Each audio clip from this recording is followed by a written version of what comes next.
there and welcome to another episode of Miracle Mile. Today, we're going to be expanding the mall a bit more. We're going to try to make it a bit more alive in a way, I guess. We're going to be adding a DMV office in one of the abandoned stores. And this is something that I've seen from other malls, or at least dead malls across the US, where a government office will just like, hey, let's rent this empty space that you have. And in this case, the DMV, for those of you who live outside of the US, maybe don't know, the DMV stands for Department of Motor Vehicles, and this is the place where you would go get your driver's license, or you renew your car title, or something like that. It's not, usually these are not fun places. They're pretty sad, for the lack of a better word. So they kind of fit the vibe of the mall tremendously. And before I go any further into this episode, I do want to point out that these are custom assets that were made again by the great Ken Leno. So huge thanks to him. And we're going to make this right. The link to these assets is in the description. It's actually a set of signs for the most part. So you can turn any building into a DMV. In fact, he has some like office buildings that you can slap that logo into, and it's going to be great. They're like really generic looking offices, just how I like them. In this case, we're taking advantage of the Sears, which in fact was his idea too. I sent him like a couple options that I had to build the DMV at, because another option was another empty lot on the entrance of the mall, but he was like, no, use the Macy's or the Sears as the branch office, and I thought that was a good call, so that's what I did. And the process in general, in case you're not familiar with them, it's you would first go to the main office, and you would just get your written test. Let's say you're getting your new driver's license, so you get your written test there. And then I don't know if this works exactly the same on all states, but in California at least, you do the test, and then 2 weeks later you have another appointment to do a behind the wheel driving test, which is what I'm building right now. In California, at least, when I had to do it, I had to do it twice. Once in Argentina, but then when I moved into the US, I had to do it again because obviously the records between one country and another are not really shared. So as far as California was concerned, I didn't know how to drive, so I had to do the behind the wheel test actually twice because I failed. I thought I was like, this is easy. I've been driving for years, and no, I didn't like read the handbook or anything. That was my bad. But the test, at least when I did it, they just have you drive around the neighborhood of the DMV. But I noticed, as I was doing research for this episode, I was looking at some Google Maps imagery from a DMV in New Jersey. I think they're called like Commission of Motor Vehicles. It's like slightly different name. It's not the DMV, but what I found interesting about that is that they have like a little like closed circuit in the back, so you don't really drive out on the streets. You're still within the confines of this facility, which I guess it's a little bit safer. And this is sort of what I'm building here. I in my mind, I was like, okay, we have all these empty space for the main office, which is the empty Sears, but also we have all this empty space in the parking lot. So let's just take advantage of that, have a little loop that people who are applying for a driver's license can just simply drive around, and that might be a safer option than having them to drive on the roads of Ocampo in general. I can't remember if I mentioned this, but the links to the DMV assets will be in the description. It's mostly, like I said, a set of signs, so you can just customize any building into it. There's like a big DMV sign. There's another one that says Department of Motor Vehicles, and then there's like 3 or 4 that say like entry here or exit here. We're gonna be using all of them across this episode. Again, the link will be in the description, and there's a lot of screenshots from this build as well. That you can watch in case you're interested.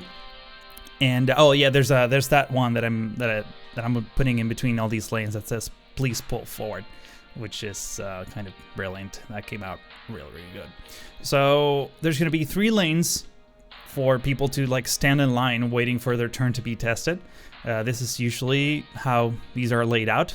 at least from what I've seen online and from what I've seen personally. And I'm actually really excited on how this came out.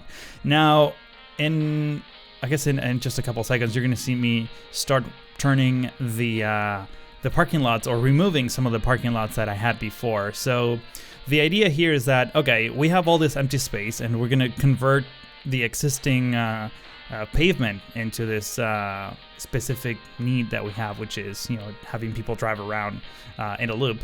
But we don't necessarily want all those parking the spots that were like painted before when the mall was in full swing.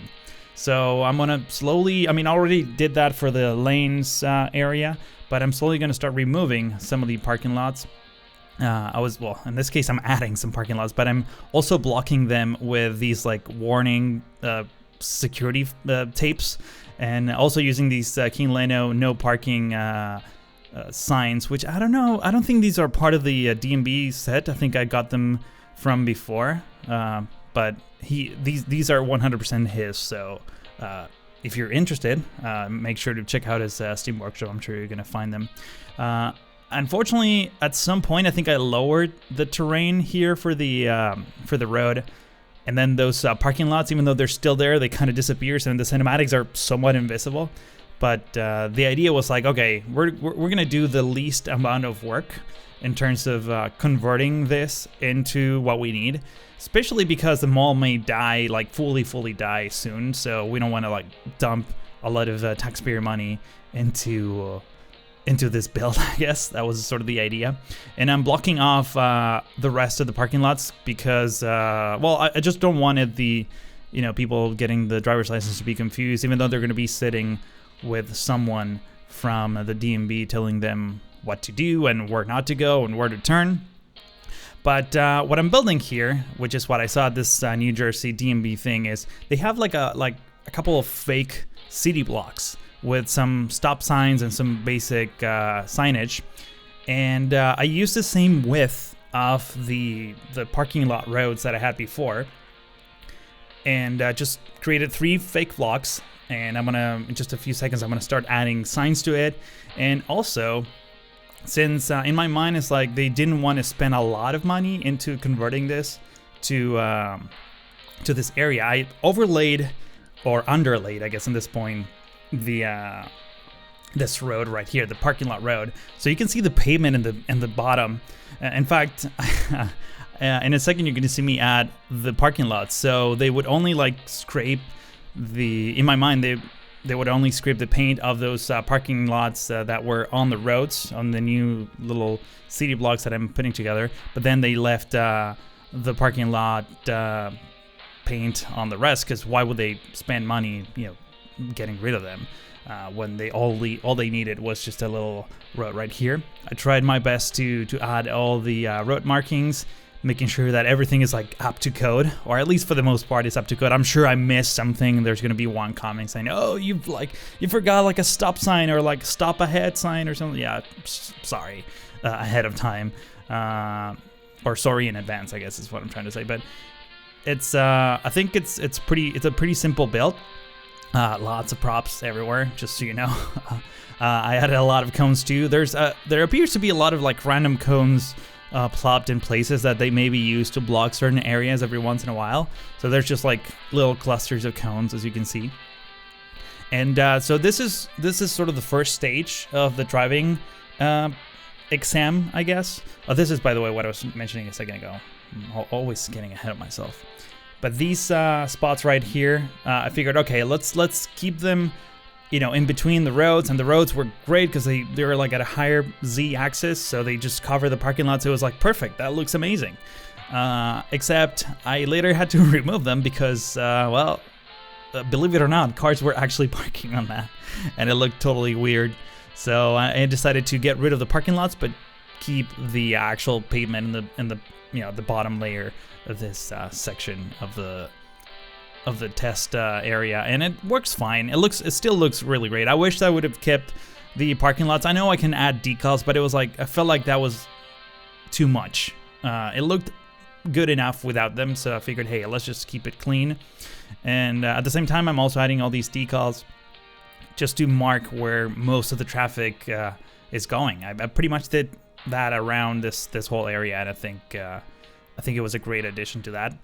And as I was saying, that part, that's those fake city blocks, that's like the first stage of the test. There's going to be a second stage where I'm going to talk about it as soon as I start working on it. But before we go into that, I wanted to talk about what I'm doing here, because I remember, talking a lot about how I wanted to use the pedestrian roads for, adding texture without necessarily adding more props, even though that's not really a big deal in this project, because I'm only focusing on this build and not planning to build a huge city where I need to save my prop count. But I wasn't a huge fan of how that looked, to be honest. I mean, the texture is fine, but it was like a little bit too bright and it didn't quite fit right. So instead I chose this like a little bit sadder tile. I think it's from $2.20 and Skiveth Osara project. Sorry if I'm not pronouncing that right. And it was made by by Beard Monkey. I guess I say Jay's name a lot. That's why it's on the top of my head. But it's a great texture. I know it's from like an ancient ruin in the middle of the desert, but I thought it fit really nice with like the theme of this build. And since this is such a heavy area for, I don't know, like it's an area where there's a lot of people like that are not necessarily know how to drive really well. I went out of my way to add a lot of signage and paint the curves the right colors and all that, or at least with the decals that I had at the moment. And I also put down some parks, some of the PPGs pretty much throughout the whole area where people are usually tested, where I just wanted to encouraged cars to drive around, and that's why they started using those parking lots that I was mentioning a second ago. So now you see I got rid of them there. They're no longer there. Now this section right here, this will be stage 2 of your test, where they will ask you to do a couple things, actually 3 things. First, you need to turn into this pockets that I'm building right now. I'm about to work on them. In there's a small spot where you need to parallel park, which I couldn't find a specific asset that was like a parallel park kind of area, so I ended up just creating my own. It's pretty simple. It's literally 4 decals marking the area. The scale of this is actually pretty accurate. It may look a little bit compact, but once I put down a car, you'll see how it actually makes sense. Now, after that, once you parallel park in there, they make you drive, from what I understand, they make you drive all the way to the end of that little pocket, and you have to make a 3-point turn, or I think they're also calling it a K-turn, something like that. And then going out, and then you have to like stop at the end of this area before you exit. So I'm going to be adding some lines and some signs for that as well. Of course, adding all these tire marks to really mark the spot where traffic is being driven on. These stop signs that I put down, I think I ended up removing it. It felt a little bit overkill. Maybe it's more realistic to have them, but from what I've seen on Street View, because you can kind of see the one in New Jersey that I'm talking about, the one I use as a reference, you can kind of see it in the distance.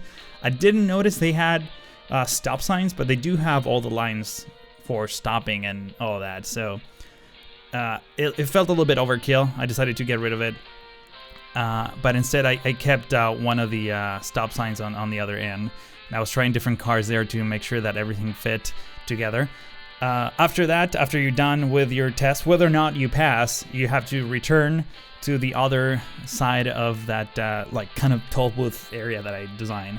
And that's where you get your result, and they tell you whether or not you pass, or if you need to make another appointment and come back and practice some more, which happens to me a couple times. Not gonna lie. Not in Argentina, but in the US. I had to do it twice. And I heard, like, for everyone I ask who comes from abroad, they all have a similar problem. They have to take it twice. I don't know if they're especially hard on people coming from other places who know technically how to drive, but that was my experience. I'm not ashamed. But that was a long time ago. In any case, manually adding some cars is something that I had to do. The PPGs were enough to have cars driving every once in a while, but not enough to populate all this parking lot, so that's what I'm doing here. But we're reaching sort of the end of this episode. This was a lot of fun. I put together this video in like half a day. It was so inspired. Oh, the queue of people waiting. That's a classic DMV thing, of course. But if you enjoyed this episode as much as I did, please consider giving this video a like. And if you're new to the channel and haven't already, please subscribe as well. But that's all for now. Thank you for watching, and hope to see you in the next one.